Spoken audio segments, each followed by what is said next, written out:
1972년이요. 미국의 기상학자 에드워드 로렌즈라는 분이 미국 과학부흥협회에서 한 강연을 합니다. 그의 강연 제목이 이래요. 예측 가능성. 브라질에서의 한 나비의 날갯짓이 텍사스의 돌풍을 일으킬 수도 있는가? 많이 들어보셨죠? 여기서 나비 효과라는 말이 대중에게 알려지기 시작했는데요. 나비의 날갯짓처럼 미세한 변화, 작은 차이, 사소한 사건이 추후 예상하지 못한 엄청난 결과나 파장으로 이어지는 현상을 비유적으로 말한 것이죠. 실제로 브라질에서 나비가 날갯짓을 한다고 캘리포니아에서 무슨 폭풍이 나겠습니까만. 자, 우리가 지난주일부터 에스더서를 산책하기 시작했는데요. 이 나비 효과가 페르시아 왕궁에서 벌어진 것을 살펴보았습니다. 페르시아 주권자 아하수에로 왕이 즉위 3년 만에 대잔치를 벌이죠. 무려 180일 동안 6개월 동안 잔치를 벌이고 또 이어 국민들을 위해서 7일간 잔치를 벌이고 그야말로 잔치 열렸는데요. 이 잔치 가운데 아하수에로 왕이 술기운에 이 술기운이라는 작은 나비의 날갯짓으로 왕후의 미모를 자랑하려고 했는데 결국 이 사건이 어떻게 되었습니까? 왕후 와스디가 폐위되고 포로민 출신의 에스더가 왕후가 되는 이런 대파장이라고 할까요? 결과라고 할까요? 이런 예상치 못한 상황으로 이어졌습니다. 그리고 우리가 살펴보겠습니다만 이 에스더는 절체절명의 위기에 빠진 유다민족을 구원하게 되는데요. 에스더서는요, 앞선 1장, 2장 페르시아 왕국의 화려한 잔치를 소개하고 있고요. 그리고 왕후의 폐위와 에스더의 왕후 등극을 소개한 이후에 이제 오늘 우리가 읽은 3장에서부터 새로운 사건으로 전개되기 시작합니다. 오늘 우리가 읽은 말씀은요, 시기적으로 보면 에스더가 왕후에 오른 지 5년쯤 지난 시점이에요. 새로운 인물이 등장하죠. 바로 그 유명한 하만입니다. 먼저 이야기 속으로 좀 들어가 볼까요? 아하수에로 왕은요, 이 아각 사람 함므다다의 아들 하만, 이 하만을 다른 신하보다 높이 등용합니다. 아마도 아하수에로 왕의 눈에 잘 들었던 모양이고 그리고 나름 정치력도 있고 실력도 있었겠죠. 말하자면 국무총리가 된 거예요. 페르시아의 2인자로 등극하게 된 것이죠. 그리고 왕은요, 하만의 지위를 높여주고 모든 대신들에게 자, 하만에게 절해라 이렇게 명령을 내려요. 그런데 조금 이상하지 않습니까? 아니, 누군가 이렇게 진급을 하면 그 아랫사람이 인사하는 건 당연한데 아니 뭐 굳이 왕이 인사를 하라고 명령을 할까? 절을 하라고 명령을 할까? 그래서 어떤 성경학자는 아마도 이 하만이 평판이 안 좋았던가, 그의 출신도 이제 우리가 살펴보겠습니다만 미천했기 때문에 불어 다른 사람들로 하여금 하만을 존중하라라고 이렇게 명령을 내린 것이 아니겠는가, 그렇게 추정하기도 하는데요.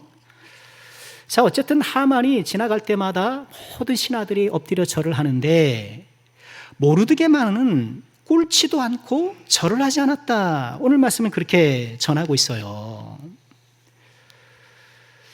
모르드게가 왜 절을 하지 않았을까요?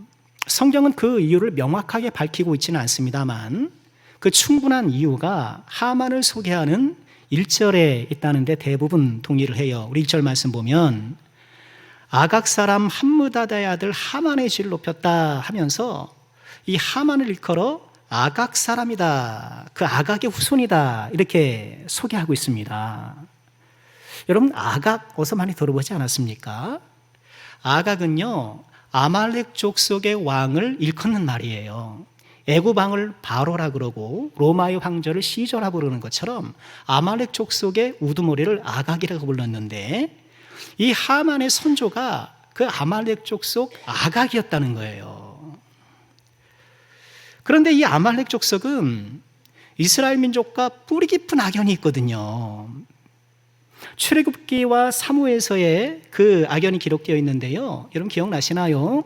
이스라엘 백성들이 막 출애굽을 하고 이제 시내산을 향해서 이렇게 달려가고 있을 때 광야에서 이스라엘을 맨 처음 공격한 족속들이 아말렉이었던 거예요.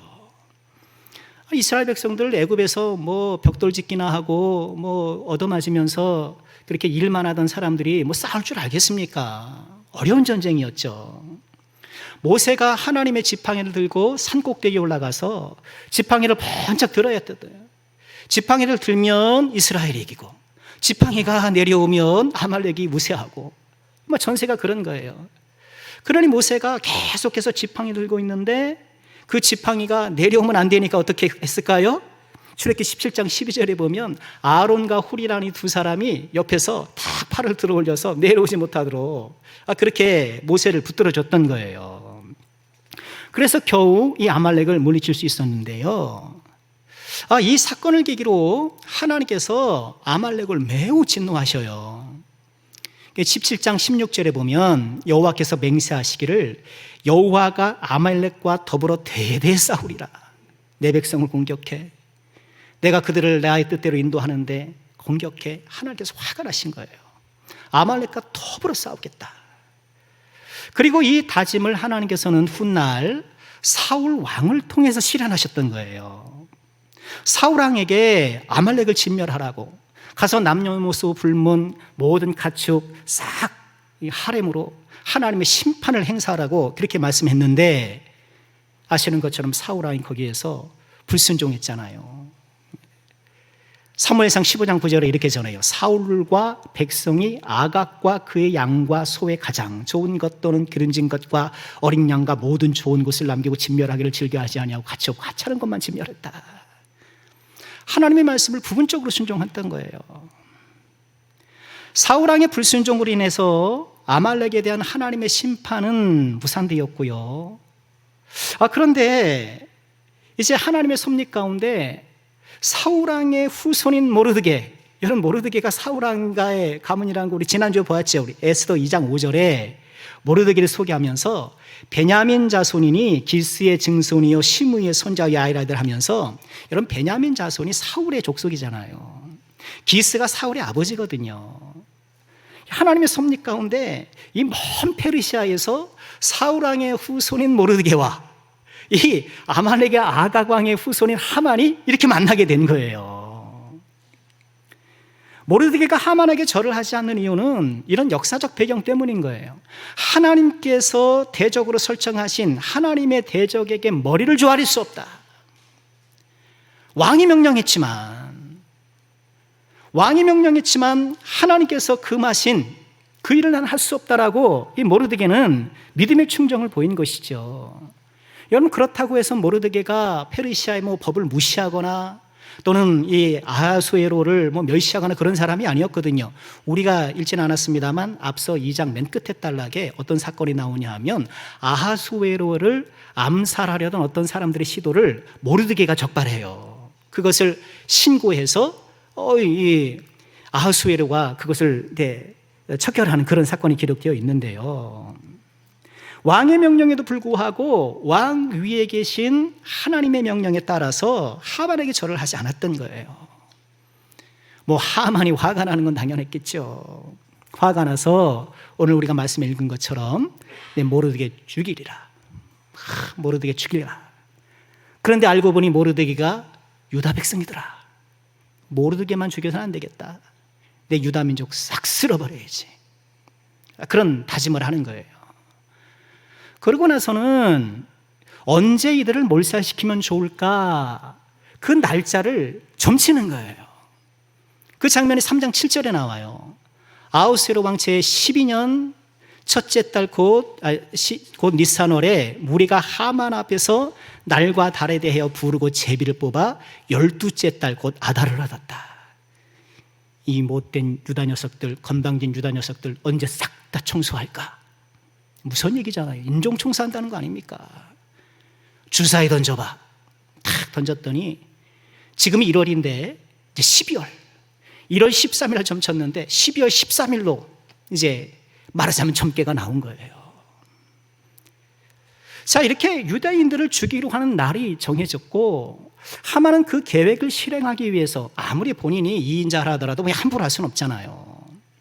아하수로 왕을 찾아가요. 그러면서 8절에 보면 이렇게 얘기를 해요. 하만이 아하수에로 왕에게 나아르되 한 민족이 왕의 나라 각 지방 백성 중에 흩어져 가합니다. 여러분, 흩어져 간다는 것은 그저 흩어져 있다는 것이 아니라 동화되지 못하고 있습니다, 이런 뜻이기도 해요. 동화되지 못하고 있는데요, 그 법률이 만문의 것과 달라서 왕의 법률을 지키지 않습니다. 여러분, 이 하만의 이 말은요 아주 교묘해요. 일부 사실과 거짓을 섞는 거예요. 일부 사실은 뭔가요? 그 법률이 만문의 것과 다르다는 것이, 그렇죠. 유대민족이 지금 페르시아에서 소수민족으로 살아가지만 그들이 지키는 하나님의 법이 있잖아요. 먹어야 될 음식이 있고 안 먹어야 될 음식이 있고 뭐 이렇게 법이 있어요. 그 법률이 만민의 것과 다르긴 하지만 그렇다고 해서 왕의 법률을 지키지 않는 건 아니잖아요. 이 하만이 교활하게 거짓과 이 사실을 섞어서 선동하는 거예요. 여러분, 오늘날에도 그렇잖아요. 이 못된 정치인들이, 못된 언론과 유튜버들이 이 수법을 쓰는 거예요. 부분적인 사실에다가 거짓을 딱 얹어요. 그러면 사실이 딱 보이거든요. 그러니 그 뒤에 따라오는 거짓도 사실인가 보다, 이렇게 생각하는 거예요. 그러니 언제부터인지 뉴스에서 뭐가 나와요? 팩트체크. 그죠?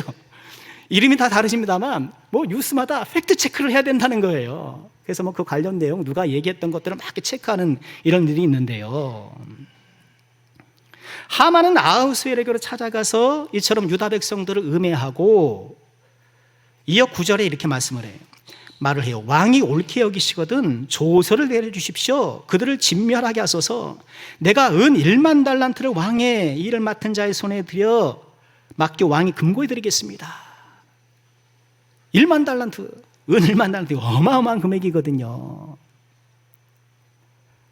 하만의 이 가짜뉴스를 신봉한 아하수에로는요 팩트체크를 하지 않아요. 그래, 어떤 민족인데? 물어보지도 않아요. 그 이름조차 하려고도 하지 않고 인종청소를 하겠다라는 이 하만의 제안을 털컥 받아줘요. 아마 그 1만 달란트 때문에 그랬던 것 같아요. 10절입니다. 왕이 반지를 손에서 빼어 유다인의 대적 곧 아각 사람 함므다의 아들 하만에게 주었다. 도장 준 거예요. 자, 네가 줘서 네가 마음대로 써. 네가 쓰고 싶은 대로 내용대로 딱 쓰고 도장 찍어. 조서가 작성되었고 삽시간에 파발꾼들에 의해서 페르시아 전역으로 조서가 쫙 전달된 거예요. 나라가 난리 났죠. 12월 13일에 모든 유대인들을 다 죽여라. 남녀노소 불문하고 다 죽여라. 그리고 그들의 모든 재산들을 약탈해라. 그 조서가 반포된 거예요. 기가 막힌 일이 벌어진 거죠. 더 기가 막힌 일은 15절이에요. 역절이 왕의 명령을 받들어 급히 나가며 그 조서가 도상 수산에도 반포되니 왕은 하만과 함께 앉아 마시되 수산성은 어지럽더라. 지금 사람들, 유대인들 다 죽이라고 조서 반포해 놓고, 그러니 그거의 대상이 되는 유대인들도 깜짝 놀랐고 그들과 이웃하며 살아가는 사람들도 깜짝 놀라고 지금 나라가 난리가 난 거예요. 나라가 난리 났는데 왕은 뭐 하고 있어요? 술 마시고 있는 거예요. 자기가 내린 조서가 지금 어떤 형편에서 사람들을 힘들게 하는지 그거는 뭐 아랑곳하지 않고 궁궐에서, 구중궁궐에서 그냥 즐기는 거예요. 딱 생각나는 게 있잖아요. 지금 누구 때문에 나라가 이렇게 엉망이고 혼란하고, 그런데 막 음식 먹으러 다니고 개 끌고 산책하러 다니고. 여러분 오해하지 마십시오. 제가 무슨 정파에게 흔들려서 말씀드리는 게 아닙니다. 저는 여당도 아니고 야당도 아니고요. 저는 예수당이에요. 근데 기가 막힌 거예요. 아하수에가 하던 짓을 똑같이 하고 앉았는 거예요. 2차 대전 때 히틀러가 유대인 600만 명을 죽였어요. 우리 군사내구가 25만 명이에요. 600만 명을 죽인 거예요, 히틀러가. 그런데 그 짓을 지금 하만이 2500년 전에 하려고 했던 거예요.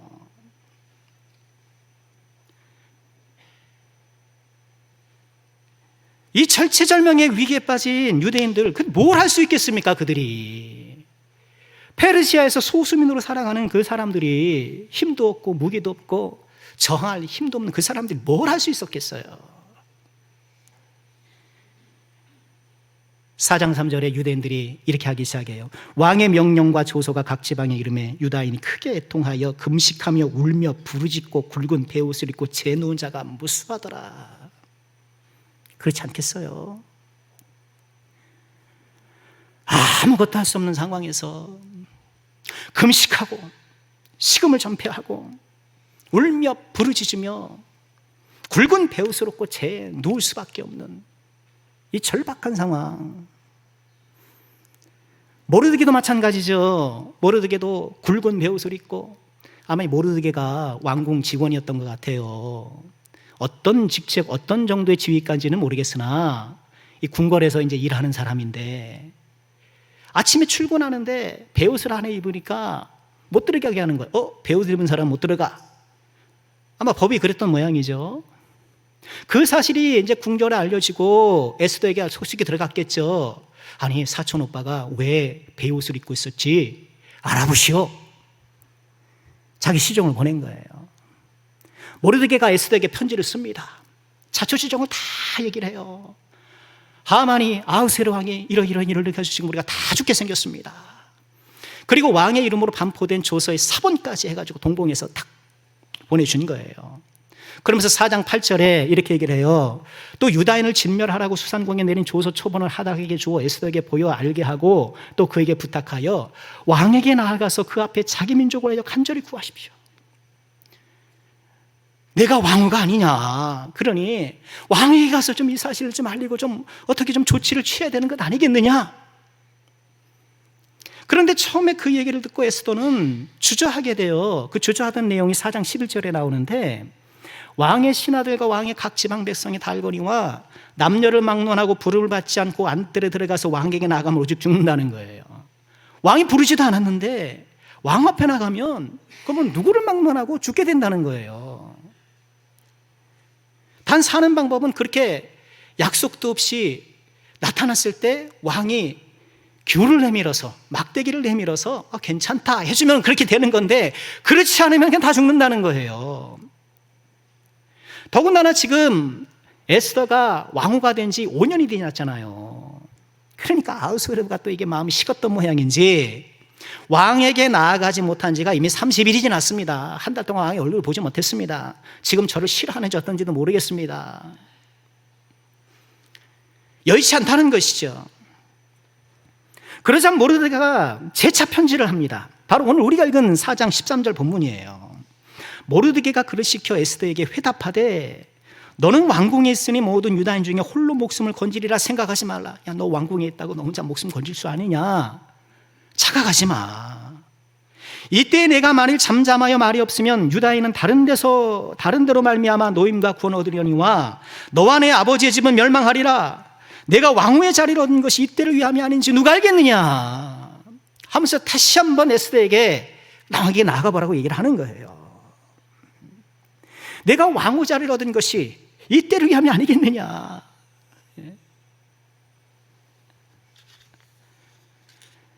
이 이야기를 듣고 에스더가 이제는 적극적인 태도를 취합니다.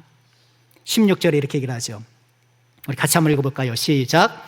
당신은 가서 수산에 있는 유다인을 다 모으고 나를 위하여 금식하되 밤낮 3일을 먹지도 말고 마시지도 마소서. 나도 나의 시녀와 더불어 이렇게 금식한 후에 규례를 어기고 왕에게 나아가리니 죽으면 죽으리이다. 네, 해보겠습니다. 죽으면 죽겠습니다. 대신에 제가 나가기 전까지 모든 유다인들을 모아서 함께 기도에 동참해 주십시오. 함께 금식해 주십시오. 3일 동안 저도 금식하겠습니다 하면서 결의를 보이고 있는 거예요. 절체절명의 위기를 겪고 있는 에스더와 모르드게 그리고 유다 백성들이 그 위기를 어떻게 극복해 나가고 있느냐. 오늘 우리가 읽은 이 말씀은요 에스더의 핵심 교훈 가운데 하나예요. 지난 시간에 말씀드린 것처럼 에스더라는 이 성경책의 주요 특징은 하나님이라는 단어가 없어요. 하나님이라는 단어가 등장하지 않아요. 그리고 기도라는 단어도 등장하지 않아요. 오늘 금식했다라고는 나오지만 여러분, 금식도 금식이지만 기도라는 것이 더 분명한 이야기잖아요. 에스더서는 일부러 하나님이라는 단어도 안 쓰고 기도라는 이런 신앙적인 단어를 안 써요.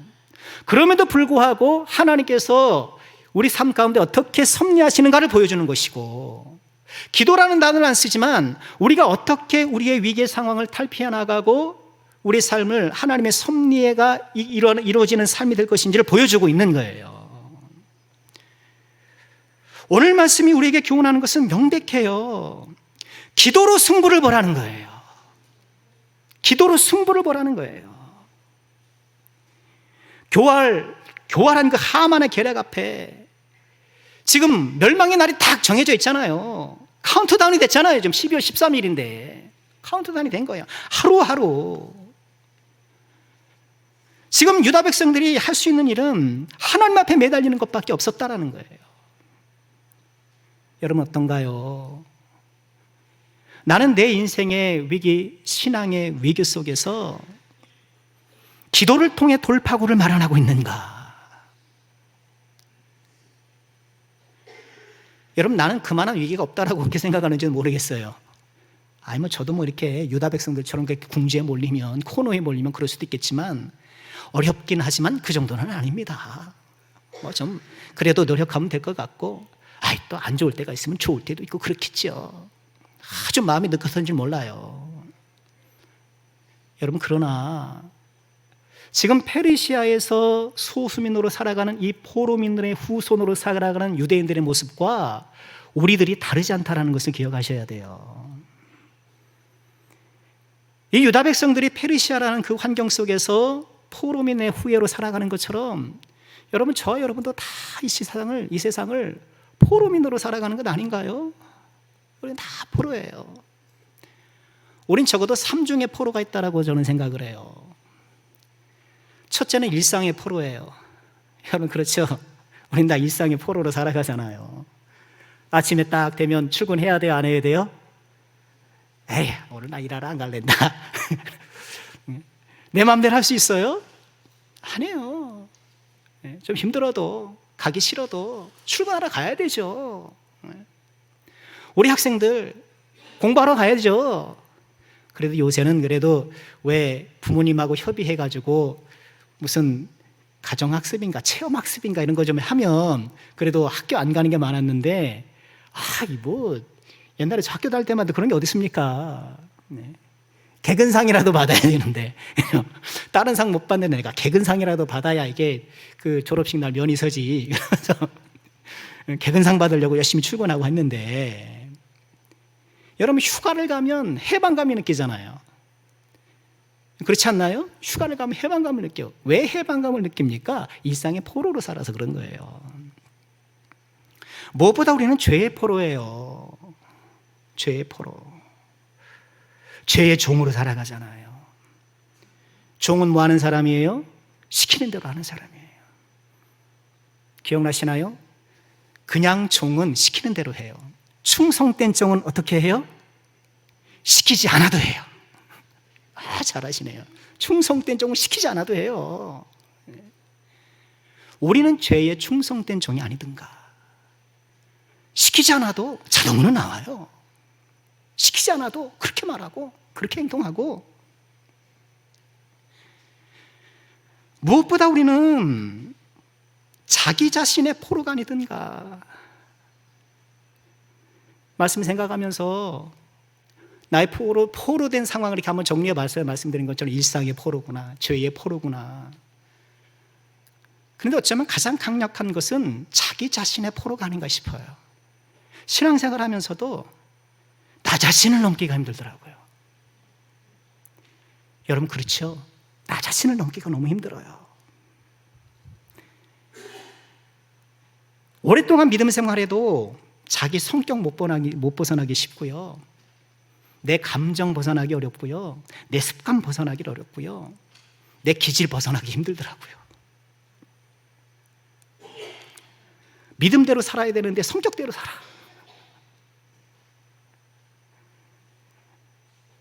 몇 번 좀 바꿔보려고 좀 노력은 해보고 좀 해보지만 잘 안 되니까 이내 포기하는 거예요. 베드로서 3장 18절에 이런 말씀을 하셨잖아요. 오직 우리 주 곧 구주 예수 그리스도의 은혜를 아는, 은혜와 그를 아는 지식에서 어떻게 하라? 자라가라는 거예요. 쭉 자라가야 되는 거예요. 여러분 변화하고 있습니까? 성장하고 있습니까? 네. 저를 비롯해서 우리가 10수년째 지금 신앙생활 하는데 나는 계속해서 변하고 있습니까? 계속해서 성장하고 있습니까? 나도 모르게 어느 순간부터 이른바 학습된 무기력에 빠진 것이 아닌가. 학습된 무기력. 좀 해봐요. 근데 안 돼요. 또 넘어져요. 그러다 보니까 시도조차 하지 않는 거예요. 시도조차 하지 않는 거예요. 그리스도 안에서 자라가려고 하는 이 거룩한 성장 욕구가 어느 순간부터 사라진 거예요. 그저 신앙 프로그램에 그냥 왔다 갔다 하는 거예요. 예배 드리고 주어진 일 감당하고. 페르시아의 포로로 살아가는 그들이나 이 시대의 일상과 죄와 나 자신의 포로로 살아가는 우리들과 무엇이 다른가요?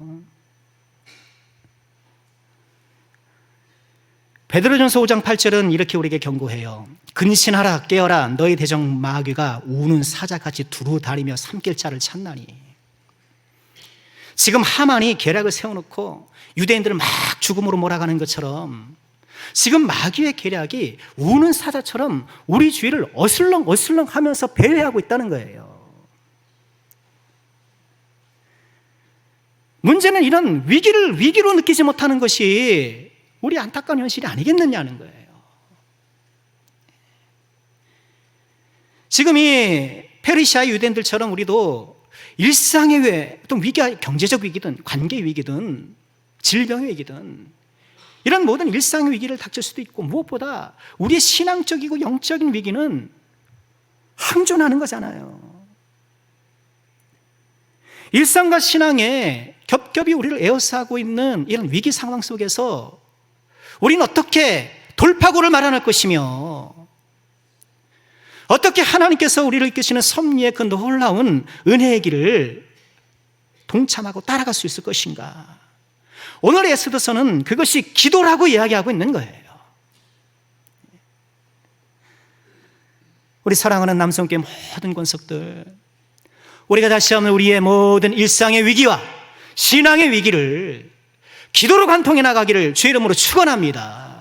기도하기를 소망하고 기도하기를 계획하고 기도하기를 실천함을 통하여서 항상 기도하며 깨어있는 성도가 되어서 주님 앞에 서게 되는 우리가 되기를 주의 이름으로 축원합니다. 오늘 말씀을 통해서 우리가 붙들어야 될 두 번째 교훈은요, 하나님의 섭리 아래 기도해야 된다는 거예요. 14절 모르드게의 말을 보면요, 모르드게가 섭리신앙을 갖고 있다는 것을 보게 돼요. 이때 내가 만일 잠잠하여 말이 없으면 유다인은 다른 데로 말미암아 노임과 구원을 얻을 것이다. 야, 모르드게 믿음 대단하죠. 야 에스더, 네가 지금 왕에게 찾아가길 주저하고 그래서 네가 결국 입을 닫는다 하더라도 하나님은 우리를 구원해 주실 거야. 하나님이라는 단어를 또 안 쓰지만 하나님 우리를 구원해 주실 거야. 섭리신앙을 믿어요. 그리고 내가 왕후의 자리를 얻는 것이 이때를 위함이 아니겠는가 하면서 하나님께서 포로민 출신인 너를 이렇게 왕후의 자리로 높이 들어 세우신 것이 이때를 위한 하나님의 섭리 진행을 위한 보석이 아니었겠느냐. 지금 이 14절에는 모르드게의 섭리 신앙이 아주 선명하게 들어있는 거예요. 그런데 이어지는 에스더는 또 무슨 얘기를 합니까? 우리 살펴본 것처럼 금식하겠다는 것 아닙니까? 기도하겠다는 것 아닙니까?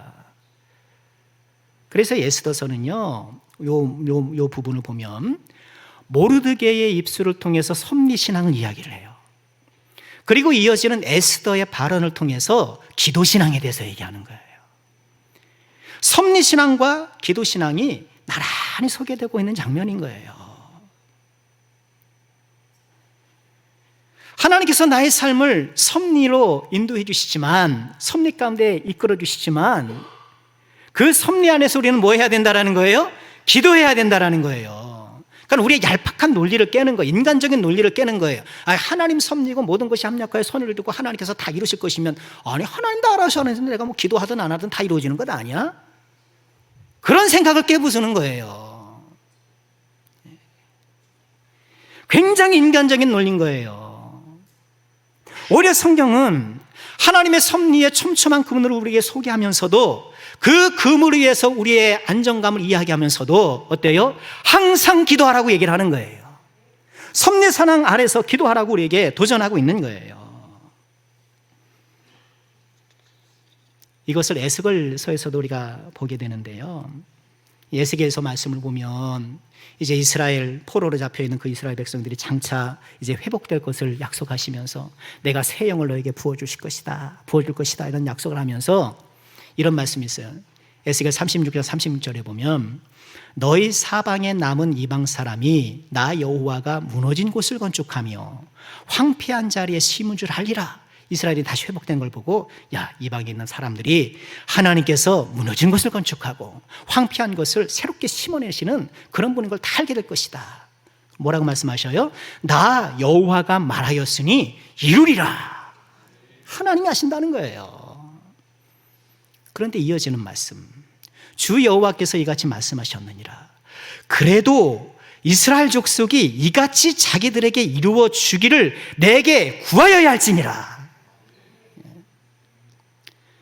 내가 이루리라 하나님께서 다 하신다고 말하지만 그래도 이렇게 되도록 너희가 기도해야 된다라고 말씀하는 거예요.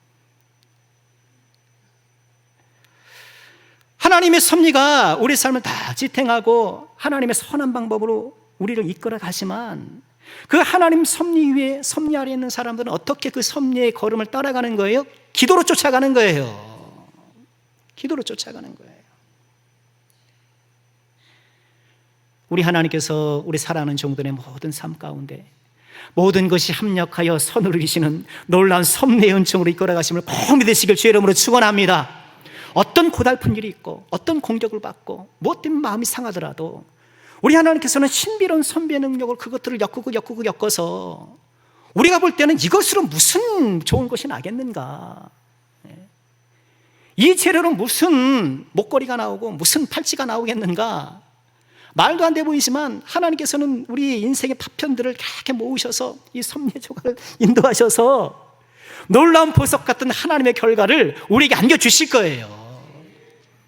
그런데 그런 신앙을 갖고 있는 사람들은 어떻게 그 하나님의 섭리의 길을 따라가는가? 기도하며 따라가는 거예요.